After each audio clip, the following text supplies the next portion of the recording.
Doug Gottlieb in for Colin. This is The Herd. Michael Rappaport's going to react to my herd hierarchy. Jamie Maggio join us with the news in a moment.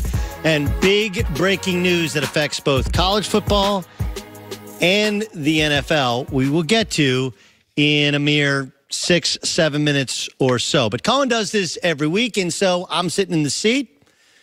I'm going to try it out for a little bit of a ride. Let's get to the herd hierarchy. Herd hierarchy. Time is now. Let's go. The top 10 NFL teams according to Colin. All right, number 10. Let's start with the New England Patriots. The only reason they're on this list is because Bill Belichick's the coach and Tom Brady is the quarterback. If you've watched them, they haven't looked great. I understand it took a miracle in Miami to keep them from 11 wins. But if you watch them, not just against the Pittsburgh Steelers, but even against the Buffalo Bills, where are the playmakers? They just don't have them. Tom Brady looks older. I'm not going to say old. I'm not going to say dead. But if this is the Princess Bride, they are mostly dead, which does mean somewhat alive. They're 7-0 at home this season, which means they're below 500 on the road. And as of right now, they'll only have to go on the road once, and that would be to Kansas City, who hasn't won a home playoff game since 1993, which feels like the last time the Patriots weren't great. But this is not a great roster. It's old. Gronk is about 4 games away from calling it a career. And the vaunted running game is good, but it's not good enough to hide the fact that what they've done best, pick you apart with underneath routes, with option routes, and at times stretch the defense, they simply don't have. Patriots are number 10. Number 9. Indianapolis Colts. They've won 8 out of 9, and the only reason I have them ranked so low is, well, the division they play in is not great, and some of the competition's not been great. What's stunning about Andrew Luck's potential MVP season is it has overshadowed the defense. Leads the league in scoring defense since week 7. That's right. Chris Ballard has put together a defense and an offensive line and a running game with Marlon Mack to support Andrew Luck. A really, really good team. And the most important down in the NFL is third down. They're number 1 in the league on third down. I might have the Colts as underrated. We'll see if they can go into Tennessee and get a win this weekend. They would skyrocket up the charts. Number 8. Go with the Chicago Bears. They too have won 8 out of the last 9. Their defense is awesome.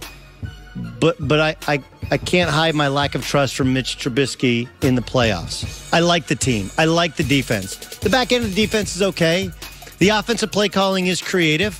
It's the same play calling, by the way, that had Kansas City get beat in the playoffs early last season with a superior quarterback to that of Mitchell Trubisky.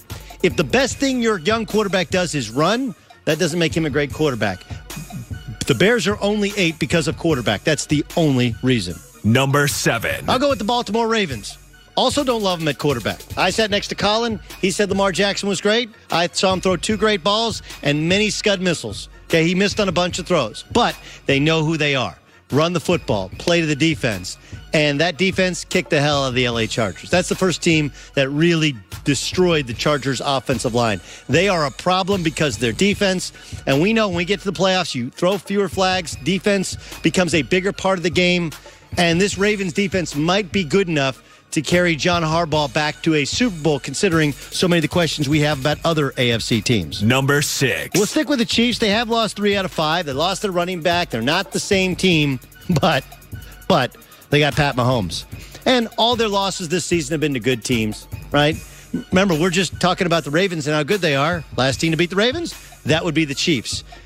They do have good wins. They did beat the Chargers on the road. They lost in Game of the Year to the Rams by 3 points. Let's not act like the loss to Seattle this last weekend was a whooping. That was a great football game. This is a good team with a great young quarterback and a ton of talent. They just don't have a defense to be considered a top 5 team. Number 5. Dallas Cowboys. Beat the Saints. Right? They've won 6 out of the last 7, and they're winning close games. They know who they are. Run the football. League's leading rusher, they're going to win their division and potentially win a game in the playoffs. Do I love Dak? No. But now that he has a better supporting cast, I like him a whole lot better. And the defense is a 21st century, 2018, 2019 defense with speed, can get after the passer, can cover running backs with their linebackers. I like the Cowboys because Jason Garrett knew who they were all along. He was conservative because he knew his offense wasn't explosive.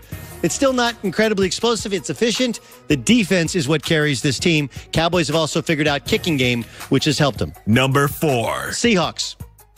I don't know if they'll get to an NFC championship game, but I feel like any game they play in the playoffs is going to come down to Russell Wilson with the ball, scrambling around, spinning around, with a chance to throw the ball deep downfield, and more often than not, he seems to pull it off.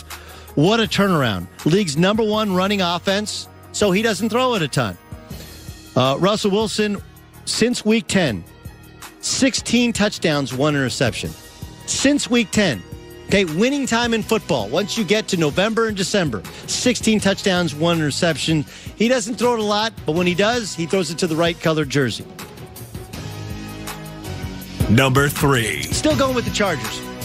I did say they got their ass kicked at home by the Ravens, but they did so without Austin Eckler, who's their kind of hybrid back, and they're going to get Hunter Henry back. And in spite of the fact they got badly outplayed by the Ravens on their own home field, Antonio Gates doesn't fumble. They still find a way to win that game. They figured out kicking game. They have a quarterback who's been in an AFC championship game. Melvin Gordon's going to get healthier, not injured again. They have, I think, the best weaponry on offense and on defense of any team remaining, with Bosa and Melvin Ingram. And, of course, you have the likely defensive rookie of the year in Derwin James. Chargers still a very dangerous team who've shown that they can win on the road. That's good because barring an upset of the Chiefs, they'll have to go on the road. They got the weaponry to do so. Number 2. Going with the Rams. Don't love how Jared Goff's played. Hasn't played well. Okay? But they beat San Francisco. They get a first-round bye. Somebody beat up is going to have to come into their place. And I think they're going to figure out that, hey, we get the ball to Todd Gurley, we can win a lot of games. They'll do so in the playoffs. They still have Aaron Donald, who has 19.5 sacks this season. I don't love Goff and his lack of confidence, but I think that can be regained this week and in the week off. I like the idea that they've been to the playoffs and suffered a home defeat last year. I think that helps them this year. Got the Rams at number 2. Number 1. Saints, best combination of defense and offense, plus they're going to play at home the rest of the season. Do I think they're great, that they're light years ahead of everybody else? No, even though the record would tell you. They got the number 1 rush defense in the NFL, number 1 defense in terms of points allowed per game, number 1 in takeaways as well. Like, this is a good defensive team. The story is not Drew Brees. The story is the other side of football. When it was just Drew Brees, they were 7-9. When you give them a defense, they get the best record in football. And that's my herd hierarchy. All right, Rappaport, pick it apart. What don't you like? No, I can't pick it apart. I agree with a lot of what you said. You mentioned Russell the Love Muscle. You mentioned the Ravens, who are actually the real-life Any Given Sunday Sharks, with Lamar being Willie Beeman. I like that, Willie Beeman. That's Flacco being Dennis Quaid, and so forth, and Al Pacino, Harbaugh. I don't like how I feel like you set me up that somehow I have a number 56 is tattooed in my heart. I'm a Giants fan. Yeah. I don't get it tattooed on my skin when it's tattooed on my heart. Right. Deeper than skin is what he's saying. You can't count out the Patriots. I'm sorry. You can't count them out yet. I didn't count them out. I put them you put them out there, and then you said they don't even belong here. You jumped all over them, and then consequently made me somehow become the number 1 Patriots fan, which I'm not. Yes. But good luck when you go home to New York. That's going to be really good. Like, hey, Rappaport. Yeah. You're on there defending. Yes. Yeah. The Patriots. But Patriots I mean, I think that these teams. Listen, next week this list could be very different because some of these teams are going to squander and some of them are going to, fall apart. The Rams. I don't have the Vikings. I think the Vikings are going to beat the Bears this weekend. Okay? I don't have the Browns. And you know what? I think there's several teams on here that wouldn't want to play the Browns. I agree. So I think this list could be very different in a week or two.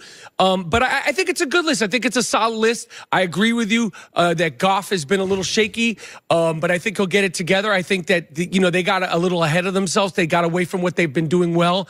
I think the Saints. I'm with you. I don't beat up this list. The Cowboys, I think they're a little low because it's Jekyll and Hyde. It's But I put them at 5. So they're a little higher, a little low, meaning. No, I think they should be a little higher because of the question mark on what team's going to show up week to week. What defense, when that defense is cooking, it's cooking. But when it's not cooking, and Dak, and, are you going to feed Ezekiel? Because he wants to eat. I want to eat. Let's do this. We have Moe's down the. Maybe it's after Christmas, like a little bagel cream cheese and lox when I show up. We could do that, but it's L.A. The bagels are just they're fine, Doug. If you go out of your way to treat your guests, bagel cream cheese and lox, here, a little caviar spread. Oh, caviar spread. Just saying, not a whole big thing, but just a little something. That's cowherd money. Okay, really quickly. You gamble on sports. Yeah. If you were to gamble on 2 teams to play in Atlanta in the Super Bowl, who would they be? Man, I have to say the Patriots. And I think it's going to be the Patriots and the Saints. Okay. Look, it's not crazy. And look, I don't want to declare the Patriots dead. I just watch, and I'm like, Tom Brady ain't right.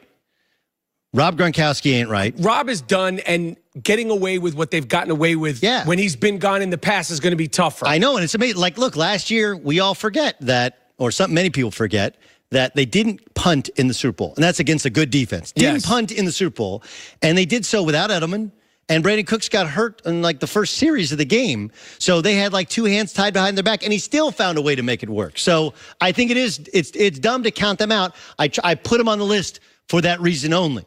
Well, then you know what? Then take them off and put the Bears there on your top 10 Bears list. are there. I mean, not the Bears, the Browns. Squeeze the Browns in there with your guy Baker Mayfield. Let him get away with what he did. What are his antics? If rookie Cam Newton, has been doing what Baker Mayfield's been doing, it'd be like people protesting in the street. Is it a white-black thing, or do you think it's a location thing, or is it a size thing? I think it's both. I think it's both. I will tell you this, that people in the NFL think Baker Mayfield needs to grow up. Okay, that he needs to grow up. Yeah, but they love him. He's there. He's those quotes and all this stuff. But Cam Newton, if he did that his rookie season. But Cam Newton did not take first-team reps. Look, I'm not defending Cam. I'm not defending Baker. I can tell you, I think Baker only works in Cleveland. And I think this is specific to this situation. Look, there's a bunch to it. I don't think it only works in Cleveland. I think it only works in Cleveland. Here's why. It's pretty obvious that Hugh wanted them to draft a quarterback the year before. They didn't. Then he wanted probably Sam Darnold. They didn't take Sam Darnold. And Baker has rabbit ears. He knows this. He also didn't get to take first-team reps. It's also Cleveland that everybody leaves Cleveland. Everybody says, I don't want to be here. Even LeBron James came back, but then he left again. and because of it, Cleveland, anyone who will say, I love it here, they will wrap their arms around so he can get away with it. And he's played pretty well. He's good. I like his game. He's played pretty well. Last week, there were some Aaron Rodgers-ish throws that he made. He could play. No, he can play. But again, it also goes into he was a walk-on. He is an undersized guy. He did lose his spot to injury when he went to Texas Tech. I'm cocky. I like trash talking. I'm just throwing it out there. You're pointing out that if he was black and he did the exact same thing. A black quarterback also. Yes. No, I said Patriots, Saints, if you had to take your power, these are basically your power rankings, and I just want to say power rankings in general. In my fantasy football league, I wasn't even in the power rankings, yet I'm a champion. Nothing to do with why we're here right now. You won that again? Oh, I won this. I won the other day. The Howard Stern one? No, that you didn't have to bring that. I lost that league. I don't know why. You see, wait, how many leagues are you in? I'm in 2, my friend. But why? When I'm celebrating, why you have to knock me down? I knew you were in that league. That was a very powerful league. And it was a very painful loss. Okay. And I want to have my privacy about it. Okay, good. So the other league you won, go ahead and go humble brag. What is it? You lost your train of thought. No, I didn't lose it. I wanted to throw the question back at you. Okay, what is it? I said the Patriots and the Saints, which I'm not proud that I said it. If you had to pick 2 of these teams, who's going to wind up in Atlanta? In Hotlanta. I'm going to go Chargers and Seahawks. Wow, you really believe in Russell the Love Muscle? I don't. There's a good. They're going to play the Cowboys likely in the playoffs, and I like Russell better than I like Dak. Right? That's round 1. Look, they run the football. They got a good defense. This is kind of Pete Carroll 101. You declare him dead, and he's like, no, not so much. I don't even love Russell Wilson as a quarterback, but he's a winner, man. He finds a way. He is a winner. I hate the he's a winner thing, but he is in fact a winner. He is in fact the winner. He's that guy who you're like, I don't really know what it is about him, but he finds a way to win games, and maybe it's the magic water. I don't know. That's the magic water that Michael Rappaport will be drinking. Thanks so much for joining us. Let's get to Jamie Maggio. She's got some big news. No.